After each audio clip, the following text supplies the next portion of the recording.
Hello everybody, क्या हाल चाल है। दिस इज एस पंडित है and welcome you all to the Catalyst Group YouTube GS classes.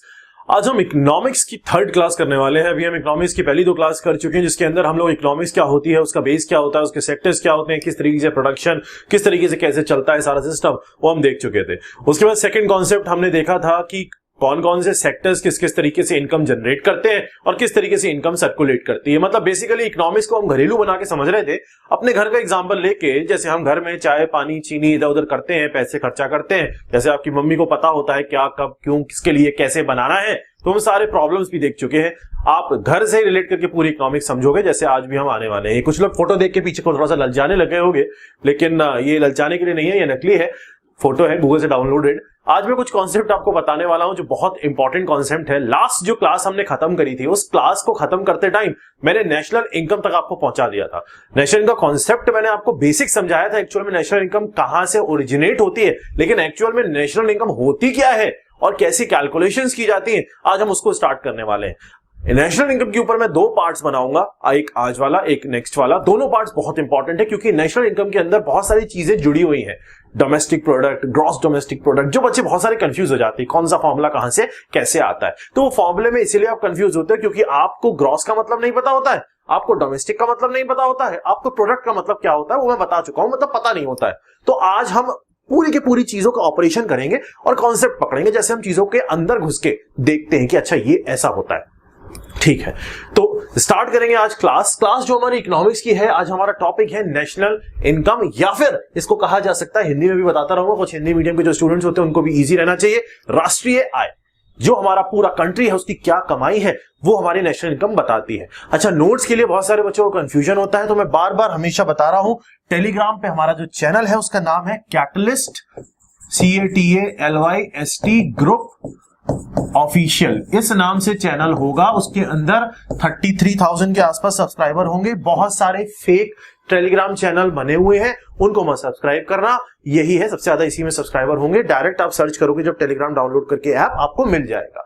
ठीक है, इसके अलावा जो हमने अभी कोर्सेज स्टार्ट किए हुए हैं उसमें SSC के कोर्सेज हैं, UPPSC AE वगैरह के भी कोर्सेज हमने स्टार्ट कर रखे हैं और EPFO के भी अभी कुछ सीट्स बची हुई हैं, तो आप ज्वाइन कर सकते हो। उन्होंने कुछ रिमेनिंग सीट्स ओपन कर दी थी, तो EPFO का जो कंप्लीट कोर्स है, जैसे मैंने आपको बताया था, आप उसको भी ज्वाइन कर सकते हो। तो कुछ लोगों को कंफ्यूजन था कि सर सीट्स हैं या नहीं है, तो if you can want you can go and join. अगर आपने प्रिपरेशन रेगुलर रूटीन वे में EPFO को टारगेट रख के करना है कि भाई EPFO एग्जाम होने वाला है, तो कभी भी आ सकता है क्योंकि उसके ऊपर कोई नोटिफिकेशन है नहीं, तो एग्जाम कैन बी कभी भी हो सकता है, हमें पता नहीं है, लेकिन हाँ ये पता है कि 3 से 4 महीना तो हमारे पास अच्छे से प्रिपरेशन के लिए है, तो आप ज्वाइन कर सकते हो इफ यू वांट। ठीक है, तो let's come back to the classes. Class पे आ जाते हैं अपनी वापस। आज हम बात करने वाले हैं कि भाई नेशनल इनकम कहां से क्या कैसे क्यों होती है। ठीक, कुछ मैं छोटे छोटे पॉइंट्स आपको आज पहले समझाऊंगा, उन पॉइंट्स को पकड़ना, उसके बाद नेशनल इनकम को पकड़ेंगे। ठीक, पहला पॉइंट है डोमेस्टिक टेरिटरी। डोमेस्टिक टेरिटरी की बात करते हैं, या फिर डोमेस्टिक प्रोडक्ट, मतलब किसी भी चीज के आगे अगर डोमेस्टिक लग जाता है, अगर किसी भी चीज के आगे घरेलू लग जाता है, डोमेस्टिक लग जाता है, तब उसका क्या मतलब होता है। अच्छा, अगर मैं आपसे कहूं कि आप का ये जो क्या कहते हैं ये चीज है आपके घर में, ये आपकी घरेलू चीज है, तो आप यही तो बोलोगे सर ये मतलब मेरे घर की है, अपनी है, ये मेरे घर की है, मेरे घर की कीमत में, मेरे घर की इनकम में ये चीज इंक्लूडेड होती है, यही बोलोगे ना डोमेस्टिक के लिए। तो अगर हम डोमेस्टिक की बात करते हैं, डोमेस्टिक का मतलब होता है property of country, property of India. अगर मैं आपके घर की बात करूं तो आप कहोगे सर ये जो टेबल है, ये जो पेन है, या अगर मैं आपसे बोलूं ये जो पेन है, ये जो बोर्ड है, ये मेरी प्रॉपर्टी है, ये मेरा है। अगर मैं इसको अपने घर में रखूंगा तब भी ये मेरा होगा क्योंकि ये मेरी प्रॉपर्टी है, मैंने खरीदा है। अगर मैं इसको ले जाके आपके घर में रख दूंगा तब भी ये मेरा ही होगा, है ना। अगर मैं इसको ले जाके इंडिया के बाहर भी लगा दूंगा ना तब भी ये मेरा ही होगा क्योंकि इसको मैंने खरीदा था, तो ये मेरी प्रॉपर्टी थी। समझ में आ रहा है? जो मेरी प्रॉपर्टी है वो चाहे मेरे घर में रहे या घर के बाहर रहे या किसी और कंट्री में रहे, बट मैंने उस चीज को परचेज किया हुआ है तो वो मेरी है अल्टीमेटली। इसका मतलब कंट्री की जो प्रॉपर्टी है, अगर वो कंट्री के अंदर है या कंट्री के बाहर है लेकिन कंट्री उसको ओन करती है तो वो डोमेस्टिक कहलाएगी। मतलब कोई भी चीज के आगे अगर डोमेस्टिक लगा है तो समझ लो वो कंट्री का है। जैसे फॉर एग्जांपल अगर मैं आपसे कहूं, चाहे वो कंट्री के अंदर है चाहे वो कंट्री के बाहर है। अब जैसे कोई प्लेन है, यहां पे एग्जांपल में बताया हुआ है कि अगर कोई इंडियन एयरलाइन प्लेन उड़ाती है, किसी और कंट्री में जाती है, किसी और कंट्री में चली जाती, तो वो उस कंट्री की नहीं हो गई, वो हमारी कंट्री की है क्योंकि हमारी कंट्री से उड़ के गई है। अच्छा, इंडिया के कुछ लोग, इंडिया के कुछ ऑफिसेस बाहर खुले हुए, जैसे फॉर एग्जांपल इंडिया की एम्बेसीज होती हैं, ठीक है, इंडिया की एम्बेसीज हर कंट्री में है, तो वो इंडिया की जो एम्बेसी है वो इंडिया की प्रॉपर्टी है क्योंकि है तो वो इंडियंस की ना, क्योंकि वो बाहर खुली हुई है। समझ में आ रहा है? सिमिलरली अगर किसी और कंट्री का ऑफिस इंडिया में खुला होता है तो वो इंडिया की प्रॉपर्टी नहीं है, तो उसके आगे आप डोमेस्टिक नहीं लगाओगे। पाकिस्तान का अगर ऑफिस अगर इंडिया में खुला हुआ है, मान लो किसी ने दम आ गया, खोल लिया, बहुत खतरनाक गजब का आदमी है, खोल के आ गया, और अगर ऑफिस यहां खुला हुआ है तो इसका मतलब वो इंडिया की प्रॉपर्टी नहीं है, वो पाकिस्तान की प्रॉपर्टी है। तो इंडिया की प्रॉपर्टी वो होगी जो या तो इंडिया के अंदर हो या इंडिया के बाहर हो, लेकिन अल्टीमेटली इंडिया की हो। समझ में आ गया? मेरा बोर्ड मेरे घर पे हो, चाहे लंदन में रखा हो, है ये मेरा, तो ये मेरी प्रॉपर्टी होगी, तो उसके आगे मैं डोमेस्टिक लगा सकता हूं। चाहे वो पैसा हो, चाहे वो सामान हो, चाहे वो कोई भी चीज हो, प्रोडक्ट होगा तो सामान होगा, पैसा होगा तो वैल्यू होगी, उसके आगे डोमेस्टिक लगाऊंगा तो मतलब मेरी है, वो कंट्री की है वो चीज। समझ में आ गया होगा? अच्छा, अगर मैं आपसे कहूं कि डोमेस्टिक टेरिटरी में क्या क्या होता है, जैसे मैंने आपको एग्जांपल बताया, जो बाउंड्रीज के अंदर है वो तो होगा, या ऑब्वियस सी बात है, लेकिन कंट्री का होना चाहिए। किसी और कंट्री का अगर हमारी बाउंड्री में तो वो नहीं होगा। दूसरी चीज, फॉर एग्जांपल एयरक्राफ्ट हो गया, आपके शिप हो गए जो कंट्री से जा रहे हैं, वो कंट्री के है ना, खरीदा हुआ है, इंडिया ने खरीदा हुआ है शिप, वो शिप साउथ अफ्रीका भेज रहा है, तो वो इंडिया का है अल्टीमेटली। अच्छा, क्या क्या नहीं होता है इसके अंदर? जो बाहर की कंट्रीज की एम्बेसीज यहां पे जुड़ी हुई है, ठीक है, वर्ल्ड बैंक के ऑफिस या किसी भी बाहर की आउट जो दूसरी कंट्री को बिलोंग करता है, उस चीज का ऑफिस अगर हमारी कंट्री में, तो वो हमारी कंट्री को ऑब्वियसली बात बिलोंग नहीं करेगा, क्योंकि वो उसका डोमेस्टिक होगा। क्लियर? इतना कॉन्सेप्ट क्लियर है? डोमेस्टिक वर्ड एकदम क्लियर हो चुका है। डोमेस्टिक मतलब मेरा खुद का अपना, आपके घर में जो चीज रखी वो आपकी है। अब आप मेरे घर में रख दोगे तब भी आपकी रहेगी, मेरी नहीं हो जाएगी। समझना? अगर आपका घर और मेरा घर दो अलग अलग कंट्री है, तो आपके घर में अगर कोई चीज रखी हुई है तो भी वो आपकी है, और आप मेरे घर में आकर रख देते हो अगर वो, तब भी वो आपकी, क्योंकि वो आपने खरीदी है, क्योंकि वो आपने स्टेबल की है। समझ में आ गया होगा? ठीक सर, डोमेस्टिक समझ में आ गया एकदम। अब आ जाओ नेक्स्ट कॉन्सेप्ट पे। छोटे छोटे वर्ड्स हैं, जब जोड़ते हैं इन चीजों को तब जाके हमारा पूरा नेशनल इनकम का सिस्टम कॉन्सेप्ट समझ में आता है। बहुत सारे फॉर्मूलाज आते हैं, तो रटना नहीं है, कॉन्सेप्ट समझ लेना, सब दिमाग के अंदर फिट हो जाता है। अच्छा, अब हम बात करते हैं नॉर्मल रेजिडेंट की। नॉर्मल रेजिडेंट एक वर्ड होता है, बुक्स में लिखा हुआ है, एनसीईआरटी का ही पूरा लेक्चर है, समझ में चलो ऐसे। नॉर्मल रेजिडेंट क्या मतलब क्या होता है? कोई भी इंसान अगर एक कंट्री में रहता है और उस कंट्री के अंदर 1 साल से ज्यादा रहता है, उसका जो भी खर्चा पानी, खाना पीना, अर्निंग सारी उस कंट्री के से ही रिलेटेड है, वहीं से कमा खा रहा है, तो वो उस कंट्री का नॉर्मल रेजिडेंट कहलाएगा। कंडीशन इज दैट वो 1 साल से ऊपर उस कंट्री के अंदर टिका हुआ हो। समझ में आ रहा है? जो भी इंसान, जैसे आतिफ असलम का मैंने यहां पे फोटो लगाया, आतिफ असलम पाकिस्तान से यहां आया, गाना वाना गाया, पैसा वैसा कमाया, खूब अर्न किया, सारा कुछ चीजें अर्न किया। अब आप मुझे एक चीज बताना, मैं पूछूंगा अभी, ठीक है, जो मैंने डोमेस्टिक वर्ड बताया था उससे रिलेटेड है।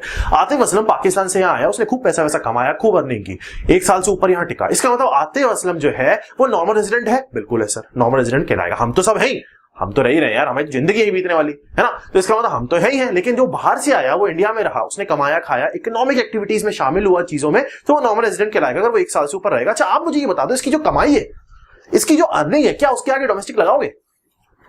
इसके आगे डोमेस्टिक लगाओगे? जो आतिफ असलम ने गाना गा के पैसा कमाया है, नहीं लगाओगे, क्योंकि ये जो पैसा कमा रहा है ये बाहर की कंट्री का है। ये किसकी प्रॉपर्टी है? पाकिस्तान की प्रॉपर्टी, आपकी प्रॉपर्टी नहीं है। ये पाकिस्तान से इंडिया में आया है, ये आपके घर से या पड़ोसी के घर से आपके घर में आया है, तो पड़ोसी की प्रॉपर्टी हुआ ना। इसका मतलब इसका जो पैसा है वो इंडिया के डोमेस्टिक वाले पार्ट में नहीं आएगा, मतलब इसके पैसे में डोमेस्टिक नहीं लगाऊंगा। मतलब सीधी सी बात है, बाहर से कोई इंसान इंडिया में आके अगर खा रहा है तो वो उसके डोमेस्टिक में जाएगा, हमारे डोमेस्टिक में नहीं आएगा। समझ में आ रहा है क्या बोल रहा हूं? अगर इंडिया की कोई पिक्चर बाहर जाके पैसा कमा रही है, अगर इंडिया की कोई पिक्चर या मूवी बाहर रिलीज हो रही है और पैसा कमा रही है, तो वो इंडिया के पार्ट में आ रही है, क्योंकि बेटा हमारी मूवी है, हमने बाहर रिलीज कर दी, हमारा मर्जी था, हमारी प्रॉपर्टी थी, हमने बाहर जाके कमाया, है ना। लेकिन बाहर की मूवी अगर यहां रिलीज हो रही तो वो इंडिया के डोमेस्टिक में नहीं आएगी। सिंपल फंडा, अगर ये गाना गा के इंडिया में गा रहा है तो इसका जो पैसा आ रहा है भाई साहब घर भेज रहा है, आपने यहां नहीं रख रहा, और रख भी रहा है तब भी लेके एक्टिविटी वहीं जाएगा। इसका मतलब डोमेस्टिक वहां का है ये, लेकिन नॉर्मल रेजिडेंट कहलाएगा क्योंकि 1 साल से ऊपर यहां टिक गया। कॉन्सेप्ट समझ में आया? नॉर्मल रेजिडेंट का, डोमेस्टिक का एकदम क्लियर, बिल्कुल क्लियर से समझ में आ चुका है। अगर मैं बात करूं सिटीजनशिप की, सिटीजनशिप का लेक्चर मैं पॉलिटी में बहुत इन डेप्थ कवर करा चुका हूं, एक एक चीज, एक एक एक्ट, एक एक कॉन्सेप्ट विद अमेंडमेंट एक्ट जो आया था अभी नया वाला, पूरा एकदम क्लियर कर दिया मैंने आपको। तो सिटीजनशिप आप वहां जाके जरूर देखोगे इस लेक्चर के बाद, मैं नीचे डिस्क्रिप्शन में लिंक दे दूंगा, बहुत इंपॉर्टेंट है वो, पूरा सीईए सब कुछ समझाया हुआ है मैंने उसके अंदर। ठीक, सिटीजनशिप के लिए अभी इन शॉर्ट ये समझ लो, कोई भी इंडिया का सिटीजन अगर सिटीजन कहलाता है, अगर वो वहां पैदा हुआ होता है या फिर वो सिटीजनशिप एक्वायर कर लेता है। सिटीजनशिप एक्वायर करने के अलग अलग तरीके होते हैं, जो हमने देखा था कि एक डेट है, उस डेट से पहले की अगर चीजें हैं तो वो भाई अलग तरीके से एक्वायर किया जाता है, अलग तरीके से सिस्टम होता है, और अगर उस डेट के बाद का है तो वो एक्ट के थ्रू सिटीजनशिप मिलती है, और वो देखा हमने, पूरा सिस्टम समझा हुआ था, क्योंकि वो इन डेप्थ है सिटीजनशिप, तो आप लेक्चर जाके देखोगे। मतलब एक चीज यहां समझ में आ चुकी है, इंडिया का कोई सिटीजन है तो या तो पैदा हुआ होगा या सिटीजनशिप उसने एक्वायर की होगी। बाहर से अगर कोई आया है, 1 साल से ज्यादा किसी कंट्री में टिक गया है, तो वो उस कंट्री का नॉर्मल रेजिडेंट कहलाएगा, लेकिन वो उस कंट्री का जो उसकी कमाई होगी उसकी उस कंट्री के डोमेस्टिक वाली चीज में वो चीज नहीं आएगी, डोमेस्टिक कमाई नहीं आएगी उसकी कंट्री की। समझ में आ गया है? क्लियर हो रहा है ना एकदम? आप अगर इंडिया से पाकिस्तान चले जाते हो, मान लो बहुत दम आ गया आपके अंदर, और आप चले गए पाकिस्तान और वहां जाके आपने अगर पैसा कमाया, वहां जाके अगर आपने पैसा कमाया तो वो पाकिस्तान के डोमेस्टिक में ऐड नहीं होगा भाई साहब, वो मेरे डोमेस्टिक में ऐड होगा। मेरा मतलब मेरे खुद के में नहीं, इंडिया के डोमेस्टिक में ऐड होगा, क्योंकि वो आप हो। आप किसकी प्रॉपर्टी हो? आप कंट्री की प्रॉपर्टी हो। किसकी? इंडिया की प्रॉपर्टी हो। ठीक, नेक्स्ट कॉन्सेप्ट है नेशनल इनकम के अंदर कौन कौन सी इनकम्स आती है, कौन कौन सी इनकम आती है। इनकम दो तरीके की होती है, एक होती है फैक्टर इनकम, एक होता है ट्रांसफर इनकम। समझना कॉन्सेप्ट। फैक्टर इनकम मैंने आपको, अगर आपको याद होगा, फर्स्ट क्लास में और सेकंड क्लास में दोनों में एक चीज समझाई थी। इकोनॉमिक्स के अंदर कोई भी सेक्टर हो, इकोनॉमिक्स का मतलब क्या होता है? हाउस होल्ड मैनेजमेंट, घरेलू मैनेज करना, घरेलू को मैनेज करना, सिस्टम को मैनेज करना। इंडिया को मैनेज करोगे तो भी इकोनॉमिक्स कहलाएगा। मैक्रो, छोटी जगह को मैनेज करोगे तो माइक्रो इकोनॉमिक्स कहलाएगा। मतलब माइक्रो मतलब छोटा, मैक्रो मतलब बड़ा। करना क्या है? मैनेजमेंट करना है आपको। सिस्टम, पैसे का आदान प्रदान, जोड़ना, घटाना, क्या किसके पास कितना जाना है, डिस्ट्रीब्यूशन कैसे होना, ये देखना है। अच्छा, आप मुझे ये बताओ, हमारे जो सेक्टर्स थे इकोनॉमी के, अलग अलग सेक्टर्स हमने पढ़े थे। मैन्युफैक्चरिंग सेक्टर था हमारा, है ना, एग्रीकल्चर सेक्टर था, सर्विस सेक्टर था। अल्टीमेटली मेहनत करने वाला, काम करने वाला कौन था? आप कहोगे sir factors of production. Ultimately जो काम कर रहे थे भाग दौड़ के, वो फैक्टर्स ऑफ प्रोडक्शन थे। फैक्टर ऑफ प्रोडक्शन के अंदर क्या क्या आता था? जमीन आती थी, ठीक है सर, लोग आते थे, लेबर आते थे जिनको सैलरी वगैरह मिलती थी, ठीक है, जो इन्वेस्टर होता है, जो पैसा लगाता है, वो आता था, और जो एंटरप्रेन्योर होता है, जो काम करता है, जो प्रॉफिट चाहिए, वो आता था। मतलब बेसिकली अगर हम कहें तो जमीन जो होती थी उससे रेंट निकलता था, रेंट देना पड़ता था। लेबर या जो एम्प्लॉय है, जो काम कर रहा है, वो सैलरी चाहिए उसको, बिना सैलरी के तो काम करेगा नहीं, ऑब्वियस सी बात है। उसके बाद अगर कोई इन्वेस्टर है तो उसको इन्वेस्टर, उसने इन्वेस्टमेंट लगाया तो उसको इंटरेस्ट चाहिए। भाई मैं तो पैसा लगाऊं तुम्हारी कंपनी के अंदर, मुझे इंटरेस्ट दो, नहीं दोगे तो मैं कंपनी लूट लूंगा तुम्हारी। और चौथा एंटरप्रेन्योर तो काम कर रहा है, जो सीईओ बैठा हुआ है, उसको क्या चाहिए? उसको कंपनी को प्रॉफिट दिलाना है, उसको कंपनी को आगे बढ़ाना है, उसका काम ही यही है, तो उसको प्रॉफिट चाहिए। इसका मतलब ये जो फैक्टर्स ऑफ प्रोडक्शन है, ये हर सेक्टर के साथ जुड़े हुए हैं सर, एकदम जुड़े हुए हैं। अगर मैं आपसे कहूं कि जो फैक्टर इनकम है, वो फैक्टर इनकम एक्चुअल में है क्या क्या, तो आप कहोगे सर फैक्टर इनकम वो है जो ये जो लोग है ना, ये लोग जो कमा रहे हैं वो सारी की सारी फैक्टर इनकम है। ये लोग कैसे कमा रहे हैं? ये लोग मेहनत कर रहे हैं, ये लोग काम कर रहे हैं। तो मैं ये भी कह सकता हूं कि काम करके, मेहनत करके कमाई हुआ जो पैसा होता है वो फैक्टर इनकम कहलाता है। और वो रेंट भी हो सकता है, जमीन पे भी तो कुछ वर्क कर रहे हो ना, जमीन के ऊपर भी तो मेहनत ही हो रही है। वो सैलरी भी हो सकती है, वो इन्वेस्टमेंट भी हो सकता है जिसकी वजह से उसने रिस्क लिया है, मेंटल उसने वर्क किया है यहाँ पे, और वो एंटरप्रेन्योर भी हो सकता है जिसने प्रॉफिट के लिए वर्क किया। मतलब अल्टीमेटली मैं ये कहूं, जो फैक्टर्स ऑफ प्रोडक्शन के पास पैसा आ रहा होता है, याद करके पुरानी क्लास रिवाइज कर लेना। मैंने आपको बताया था किस पे कैसा पैसा क्यों जाता है। मैन्युफैक्चरिंग सेक्टर वाला सारे सेक्टर से पैसा खींच रहा होता है, सर्विस सेक्टर वाला सारे से खींच रहा होता है, और सेम एग्रीकल्चर वाला सारे से खींच रहा होता है, क्योंकि फूड सबके पास जाना चाहिए और जाता ही है। और जो उसके पास पैसा आता है, वो जो सैलरी है, जो पैसा उसके पास आता है, वो इन चीजों में डिस्ट्रीब्यूट कर देता है हर सेक्टर का बंदा। ये मैंने पूरी क्लास में आपको पिछले कॉन्सेप्ट अच्छे से समझा रखे। ठीक, तो अल्टीमेटली जो पैसा आना है वो फैक्टर्स ऑफ प्रोडक्शन के पास आना है। अगर वो मेहनत करके आ रहा है तो वो फैक्टर इनकम कहलाएगा। अब आप मुझे बताओ, क्या फैक्टर इनकम अगर कंट्री के अंदर कोई कमा रहा है, या कंट्री की प्रॉपर्टी है? कंट्री का प्रॉपर्टी कौन हो सकता है? जमीन हो सकती है, कंट्री की प्रॉपर्टी है। आदमी, मैंने अभी आपको बताया, आप कंट्री की प्रॉपर्टी हो, चाहे इंडिया में कमाओ चाहे इंडिया के बाहर कमाओ, आप हो कंट्री की प्रॉपर्टी। कुछ कंडीशंस है, वो हम आगे चल के समझेंगे क्या कंडीशंस होती है टाइम की, वो आगे देखेंगे, अभी इतना समझो। ठीक, सिमिलरली जो इन्वेस्टर है वो कंट्री का है या कंट्री के बाहर का, वो डिपेंड करेगा, फिर वही कंडीशन है। लेकिन अल्टीमेटली अगर वो कंट्री का है, डोमेस्टिक उसके आगे लगा सकते हो। डोमेस्टिक कब लगा सकते हो? जो वो कंट्री का है और कंट्री के अंदर या कंट्री के बाहर काम कर रहा है। अगर डोमेस्टिक लगा सकते हो तो वो कंट्री की प्रॉपर्टी है। इसका मतलब अगर एंटरप्रेन्योर है, वो कंट्री का है और उसके ऊपर डोमेस्टिक लगा सकते हो तो वो कंट्री की प्रॉपर्टी है। अच्छा, कंट्री की प्रॉपर्टी में जो जो चीजों में डोमेस्टिक लगा सकते हो, वो सारी चीजों से जो कमाई हो रही है किसकी? फैक्टर्स ऑफ प्रोडक्शन की, वो किस में आ जाएगा? फैक्टर इनकम में आ जाएगा। तो वो नेशनल इनकम का पार्ट होगा? बिल्कुल होगा सर। नेशनल इनकम का वो पार्ट है जो कंट्री की इनकम कहलाता है। कंट्री की इनकम वो कहलाता है जो कंट्री के अंदर या कंट्री के बाहर, लेकिन डोमेस्टिक लगा के प्रोडक्शन में आ रहा होता है। ठीक, अभी इतना समझो बेसिक सी चीज। तो नेशनल इनकम का पार्ट होता है फैक्टर इनकम। समझ में आ गया होगा? बिल्कुल सर, समझ में आ गया। ठीक, नेक्स्ट पार्ट में चलते हैं। दूसरी टाइप की इनकम होती है ट्रांसफर इनकम। ट्रांसफर इनकम एक ऐसी इनकम होती है जो भाई साहब बिना मेहनत के आ जाती है जेब में। अब आप मुझे बताओ, बिना मेहनत के क्या क्या आता है? गिफ्ट। अब मैं आपको आईफोन गिफ्ट कर दूं, मैं आपको फोन गिफ्ट कर दूं, तो फ्री का हुआ ना, आपको, आपने मेहनत तो करी नहीं। या मैं आपको कहूं ये बेटा ये लो 50,000 रुपए ऐश करो, तो वो ऐश करो मतलब आपने मेहनत से नहीं कमाया।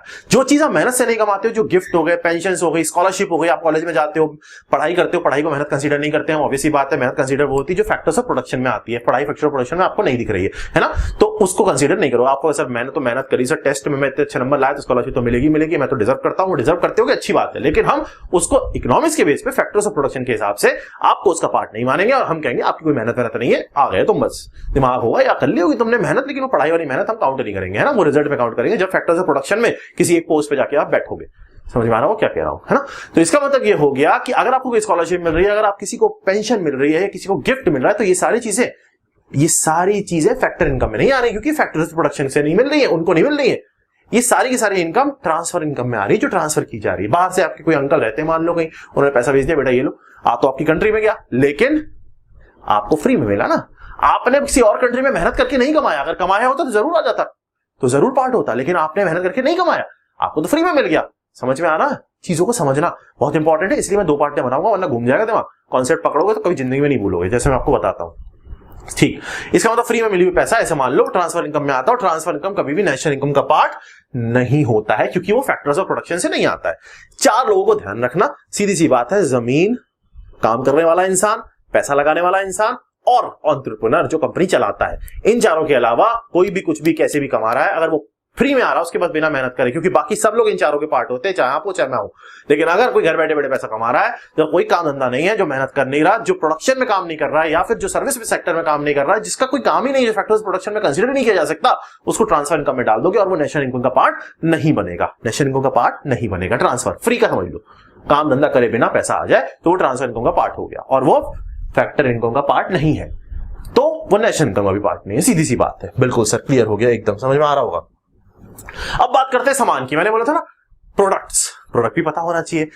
अभी हमने क्या क्या देख लिया है कि भाई डोमेस्टिक क्या होता है और दूसरा वाला क्या पार्ट होता है, कि भाई डोमेस्टिक नहीं है तो बाकी वाला तो हमारे ऑब्वियस ही बात है हमारा नहीं है। उसके बाद हमने देख लिया कि भाई किस किस तरीके से सेक्टर्स के अंदर जो पैसा आ रहा होता है, अगर वो फैक्टर ऑफ प्रोडक्शन के पास जा रहा है तो वो फैक्टर कॉस्ट के अंदर होगा, अगर वो ट्रांसफर या गिफ्ट वाला है तो वो अपने पास नहीं होगा, नेशनल इनकम में से उसको घटाया जाएगा, वो नहीं होगा उसमें।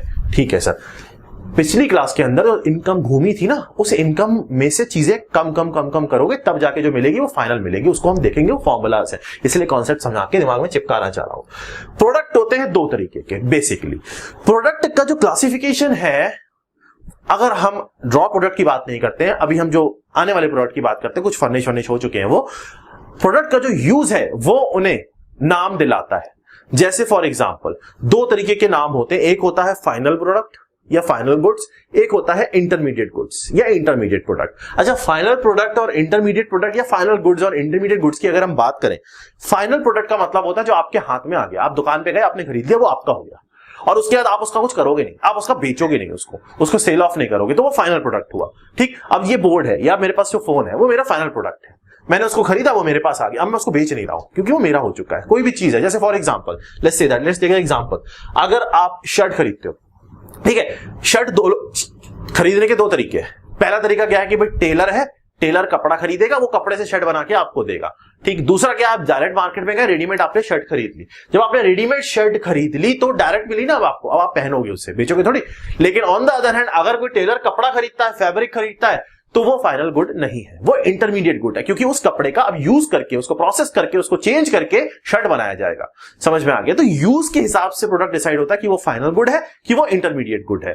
समझ में आ गया? कभी कभी कोई गुड किसी के लिए इंटरमीडिएट होता है और वो सेम गुड किसी और के लिए फाइनल होता है, समझना। जैसे फॉर एग्जांपल बेकरी वाला है, ये बेकरी वाला आदमी है, टोपी लगाई हुई है इसकी, ये बेकरी है, केक बनाता है या ब्रेड बनाता है, इसको नमक चाहिए, नमक हमें भी चाहिए। ये जो नमक खरीद के लाया, अब आप बात को समझना, ये जो नमक खरीद के लाया, क्या ये नमक इसके लिए फाइनल गुड है? क्या ये नमक रख लेगा, खा लेगा नमक? नहीं, ये इसके लिए इंटरमीडिएट गुड है, क्योंकि इस नमक का यूज करके ये आगे बहुत सारी चीजें बनाने वाला है और वो चीजें आपको बेचने वाला है। तो आपके लिए फाइनल गुड जो है वो जो चीज है, अगर आप वो पेस्ट्री खा रहे हो, अगर वो केक खा रहे हो जिसमें ये डाल रहा हो, या ब्रेड खा रहे हो, तो वो फाइनल गुड है आपके लिए।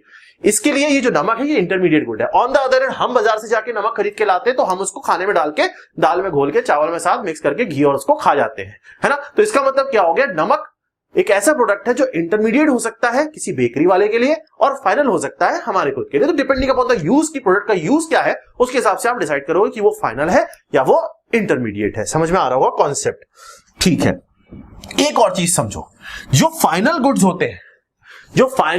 होते हैं उनका जो पैसा होता है, अब आपने अगर कोई चीज खरीद ली, शर्ट खरीद ली आपने, उसका जो पैसा आपने दिया वो नेशनल इनकम के अंदर आएगा। इंटरमीडिएट गुड्स का जो पैसा होता है, जो इंटरमीडिएट गुड्स से कोई अर्न करता है, वो नेशनल इनकम में काउंट नहीं होता है, नेशनल इनकम में काउंट नहीं होता है।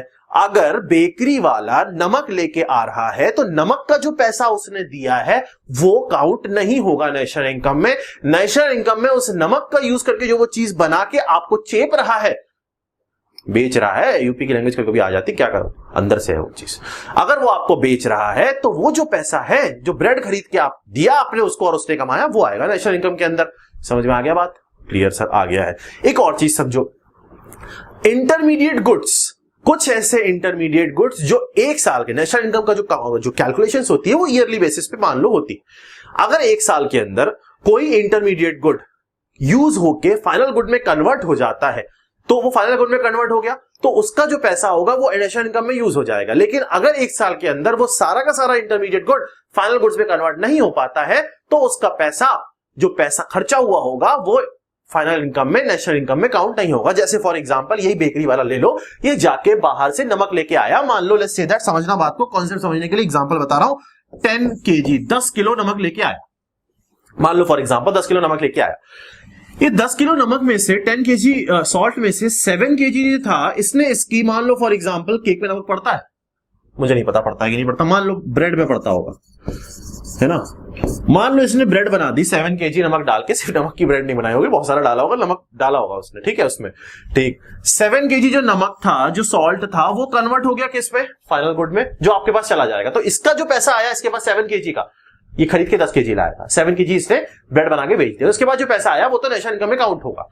एक साल का पीरियड हो गया, इसमें से जो 3 kg था ये अभी इसके घर में पड़ा हुआ है, ये इसके घर में पड़ा हुआ है, इसको कन्वर्ट नहीं कर पाए, लेकिन पैसा तो इसके लिए भी खर्च किया इसने, किसी को दिया ना इसने पैसा, इसका मतलब इसने किसी को पैसा दिया है, तो इसका जो पैसा है, इसका जो पूरा इनकम घूमी है इधर उधर, वो काउंट नहीं होगी नेशनल इनकम के अंदर। नेशनल इनकम के अंदर वही काउंट होगा जो पैसा कन्वर्ट होके, जो सामान कन्वर्ट होके किसी और चीज में फाइनल में कन्वर्ट हो चुका। मतलब मैं अगर कहूं आपसे ओवरऑल, तो आप कहोगे सर फाइनल गुड्स जो एक साल के अंदर मिलते हैं उनकी जो कमाई होती है वो नेशनल इनकम के अंदर आ जाती है। गुड्स कौन बनाता है? कोई भी इंडस्ट्री बना सकती है, कोई भी इंडस्ट्री बना सकती है, मैंने आपको बताया था, मैन्युफैक्चरिंग इंडस्ट्री होती है वो बनाती है, सर्विस इंडस्ट्री सर्विस देती है, तो अल्टीमेटली तो सबका काम ही है ना, जो चीज आउटपुट में आपके पास सीधा सीधा आ रही है उसकी जो कमाई है वो नेशनल इनकम के अंदर आ जाएगी। लेकिन जो चीज वेस्ट हो जा रही है, आपने खरीद ज्यादा लिया और आप उतना कन्वर्ट नहीं कर पाए, आपने इंटरमीडिएट गुड लिया, आपने प्लास्टिक लिया, आपने प्लास्टिक के बाद चीजें नहीं बना पाए, जितनी प्लास्टिक बच गई वो वेस्ट हो गया, वो नेशनल इनकम के अंदर, वो देश की कमाई में काउंट नहीं होगा। समझ में आ गया है? क्लियर हो गया? रिवाइज जरूर कर लेना लेक्चर, कंफ्यूज हो जाओगे वरना। ठीक है, अब आ जाओ दोबारा ये पैसे वाली फोटो पे, फिर से अपने बड़े बड़े मुंह और आंख खोल लो। हाँ, अभी तक हमने बहुत सारी चीजें समझ ली थी, अब हम बात करेंगे ग्रॉस वैल्यू और डिप्रिसिएशन और नेट वैल्यू की। ग्रॉस वैल्यू को हिंदी में बोलते हैं सकल मूल्य, नेट वैल्यू को बोलते हैं कुल कीमत, डिप्रिसिएशन को बोलते हैं मूल्यह्रास डिप्रिसिएशन। अब हम समझते हैं एक्चुअल में क्या है। अब हम जा रहे हैं फॉर्मूलाज की तरफ, किसके? नेशनल इनकम के फॉर्मूला, जो चीज हमने कॉन्सेप्ट पढ़ा उसको फॉर्मूला में घुसाएंगे जिससे दिमाग में आपके घुस जाए। ठीक, अब हम बात करते हैं कि भाई ग्रॉस वैल्यू का मतलब क्या होता है। ग्रॉस वैल्यू का मतलब होता है final cost, final purchase cost. आप बाजार में गए, आपने कोई चीज खरीदी, वो खरीदी हुई चीज आपको कुछ पैसे कितने किसी रुपए की मिली होगी, ठीक है। मान लो ये पेन है, मैंने मार्केट से खरीदा, ये पेन मुझे, जो मैंने मार्केट से खरीदा है, ये पेन मुझे पड़ा 100 रुपए का, लेट्स से दैट 100 रुपीज का, 100 रुपीज का ये मेरे को परचेज कॉस्ट पड़ा, मैंने खरीद लाया, ये मेरे जो कॉस्ट पड़ी ये ग्रॉस वैल्यू हुई इसकी टोटल। ठीक है, ग्रॉस वैल्यू का मतलब पीछे जो भी कुछ इस पेन के साथ हुआ होगा, चाहे इंटरमीडिएट में प्लास्टिक आई हो, जो भी कुछ सब कुछ इसके अंदर एडेड होगा, जो मेरे को 100 रुपए में मिला है। ठीक है, प्रॉफिट भी एडेड होगा, इस पीछे वाले आदमी ने अपना प्रॉफिट भी ऐड किया होगा। ठीक, तो मुझे 100 रुपए में मिल गया। अब मैं आपसे 3 साल बाद ये पेन किसी को बेचने की सोचूं कि मैं ये 100 रुपए का पेन लाया था, इसको बेच देता हूं, तो आप मुझे बताओ 3 साल बाद क्या ये 100 रुपए का बिकेगा? नहीं, 3 साल बाद इसमें कुछ ना कुछ कमी आई होगी, इसके पैसे में गिरावट आई होगी। टाइम के साथ साथ किसी किसी चीजों में पैसों में गिरावट आती है, जो हमारे फिक्स एसेट होते हैं उनके पैसों में गिरावट आती है। कार खरीदोगे, कुछ टाइम के बाद उसकी रीसेल वैल्यू आधी से भी कम हो जाती है, 2 साल के अंदर कार की जो रीसेल वैल्यू वो आधी हो जाती है। ठीक, इसका मतलब अगर ये पेन मैं 2 साल या 3 साल बाद बेचूंगा तो ये मेरा 100 रुपए का नहीं बिकेगा, ये कितने का बिकेगा? मैक्सिमम मान लो 60 रुपए का बिकेगा, मान लो फॉर एग्जाम्पल, ज्यादा का बेच दिया मैंने किसी को उल्लू बना के, 60 रुपए का बिकेगा। अभी जो 60 रुपीज का मैंने बेचा है वो किसी पर्टिकुलर टाइम के बाद बेचा है, मतलब इसकी जो करंट कॉस्ट होगी, जो करंट परचेज कॉस्ट होगी, तो टोटल परचेज कॉस्ट जो मैंने रियलिटी में खरीदी थी, अब कुछ टाइम के बाद मैं इसकी करंट कॉस्ट की बात कर रहा हूं कि आज क्या कीमत है भाई साहब इसकी, तो आज जो इसकी कीमत है वो कीमत कम हो गई है। कितनी कीमत कहलाएगी? वो नेट वैल्यू कहलाएगी। जो कीमत कम हुई है, कितनी कम हुई है वो कम कैसे पता लगेगी? कि ग्रॉस वैल्यू में से अगर मैं नेट वैल्यू घटा देता हूं वो मुझे पता लग जाएगी। वो जो कम हुई होती है उसी को बोलते हैं मूल्यह्रास या फिर डेप्रिसिएशन। डेप्रिसिएशन का मतलब होता है जो फिक्स एसेट्स होते हैं उनकी जो वैल्यू होती है वो पर्टिकुलर टाइम पीरियड के साथ साथ या क्वालिटी के साथ साथ धीरे धीरे कम होती चली जाती है। तो जितनी कम हो जाती है वो डेप्रिसिएशन कहलाता है। मतलब मैं ये कह सकता हूं, यहां पे नेशनल इनकम के पहले फॉर्मूले को अगर हम लेके आए तो मैं ये कह सकता हूं कि जो ग्रॉस वैल्यू होगी अगर उसमें से नेट वैल्यू हटा दूं तो मुझे डेप्रिसिएशन मिल जाएगा। अभी मैं नेशनल इनकम पे गया नहीं हूं, मैं चीजों को जोड़ूंगा तब आपको समझ में और अच्छा आएगा। क्योंकि मजा आ गया सर, ग्रॉस वैल्यू में से नेट वैल्यू को हटा दोगे तो डेप्रिसिएशन मिल जाएगा, या फिर मैं ये भी कह सकता हूं कि ग्रॉस वैल्यू में से डेप्रिसिएशन को हटा दो तब भी नेट वैल्यू मिल जाएगा। ग्रॉस वैल्यू में से डिप्रिसिएशन हटा दो तो नेट वैल्यू मिल जाएगा। मैं फिर ये भी कह सकता हूं कि भाई नेट वैल्यू पे डिप्रिसिएशन ऐड कर दूं तो मेरी ग्रॉस वैल्यू मिल जाएगी। Value can be anything, value कुछ भी हो सकती है। अभी मैंने इनकम जोड़ा नहीं है, इसके आगे इनकम ही होगी। ये फॉर्मूले याद हो गए, समझ में आ गया होगा। मैंने कुछ खरीदा, कुछ टाइम बाद कुछ बेचा, जो कमी आई माइनस किया तो वो कमी मिल गई। वो कमी इधर जोड़ दोगे तो ऊपर वाली चीज मिल जाएगी। जैसे मैंने यहाँ ये माइंड में बना रखा है, अगर जोड़ दोगे नेट पे तो ग्रॉस मिलेगा, ग्रॉस में से घटा दोगे तो नेट मिलेगा। मतलब सिंपल सा फंडा समझ में आ चुका है, एकदम क्लियर हो चुका है। कॉन्सेप्ट एकदम क्लियर दिमाग में छप गया होगा। मैंने कुछ चीजें आपको बताई, मैंने आपको बताया नॉर्मल रेजिडेंट क्या होता है, मैंने आपको बताया डोमेस्टिक का मतलब क्या होता है। डोमेस्टिक का मतलब मैं जिस कंट्री की प्रॉपर्टी हूं, अगर मैं उस कंट्री की प्रॉपर्टी हूं तो उस कंट्री के अंदर रह के अगर मैं कुछ कमाई कर लूं या बाहर जाके कुछ कर लूं, अल्टीमेटली मैं उस कंट्री की प्रॉपर्टी हूं। अगर बाहर से कोई आके मेरी कंट्री में कुछ भी कर रहा है तो वो मेरी कंट्री का प्रॉपर्टी नहीं हुआ, लेकिन मेरी कंट्री का नॉर्मल रेजिडेंट कहलाएगा अगर वो 1 साल से ऊपर रह लेगा, लेकिन उसकी कमाई मेरी नेशनल इनकम में काउंट नहीं होगी। फाइनल गुड्स प्रोडक्ट्स वो होते हैं जो फाइनली आदमी के सामने आते हैं। उसका जो पैसा होता है, ये जो पेन है, इसका जो कीमत मैंने दुकानदार को दी होगी, सब चीजों को मिक्स करके जो इस पे फाइनल लगी होगी, वो कीमत नेशनल इनकम में आएगी। क्योंकि हर इंसान हर लेवल पे पैसा जोड़ता चला जाता है। समझ में आया ना। किसान अगर कोई गेहूं कहीं से बेचेगा तो उसके ऊपर वाला इंसान जो गेहूं से आटा बनाएगा वो ऑब्वियस सी बात है प्रॉफिट जोड़ के अपना आगे वाले को बेचेगा। समझ में आ गया। उसको उसी आटे से रोटी अगर आपको ढाबे में मिल रही है तो वो जोड़ के उसको पैसा आपको चेप रहा है, सीधी सी बात है। तो अल्टीमेटली जो पैसा है, जो रोटी का जो पैसा बिका है, उसके अंदर पीछे वाले पैसे तो सारे एडेड है ना। तो नेशनल इनकम में बार बार काउंट थोड़ी करना है, 3-4 बार काउंट कर लो तो बेवकूफी हो जाएगी। भाई यहाँ भी जोड़ लो, यहाँ भी जोड़ लो, यहाँ भी जोड़ लो। अल्टीमेटली जब पता है फाइनल प्रोडक्ट में सब चीज जुड़ी हुई है तो क्यों जोड़ू बार बार। इसलिए फाइनल प्रोडक्ट वाला सब कुछ नेशनल इनकम में आता है। 1 साल के अंदर वो फाइनल बन जाना चाहिए, अदरवाइज जो वेस्ट हो गया वो खाली हो गया, फिर वो नेशनल इनकम की कमाई में नहीं आएगा।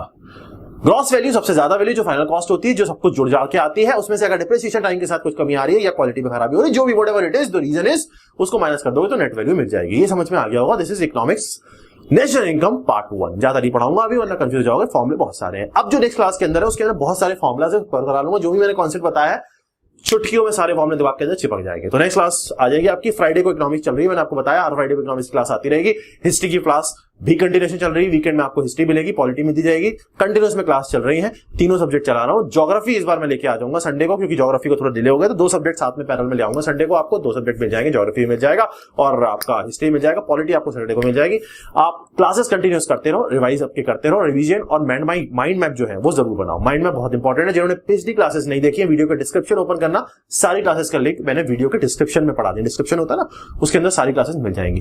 कैटलिस्ट ग्रुप ऑफिशियल के नाम से चैनल है टेलीग्राम को, उसे ज्वाइन कर सकते हो, नोट्स वगैरह आपको मिल जाएंगे। कोर्स कोई ज्वाइन करना है तो कोर्स आपको जाके वेबसाइट पे जाना, कैटलिस्ट ग्रुप सर्च करना, साइन अप करना, वहां भी मिल जाएगा। चाहे इंजीनियरिंग की हो चाहे नॉन इंजीनियरिंग हो, सारे कोर्सेज हैं। हाँ, यूपीएससी एसएससी का भी हम लोग सोच रहे हैं कि एसएससी का भी नॉन टेक और यूपीएससी के लिए भी, सिविल सर्विसेज के लिए भी वी आर प्लानिंग समथिंग। तो बहुत सारा डिमांड आ रहा है। तो अगर आप लोग ऐसी मोटिवेट करते रहोगे और होते रहोगे और आगे समझते रहोगे चीजों को, तो जरूर हम लोग कुछ ना कुछ आपके लिए करेंगे। तो मिलते हैं नेक्स्ट क्लास के अंदर, तब तक मेहनत करते रहो, आगे बढ़ते रहो, कंफ्यूज होने की जरूरत नहीं है।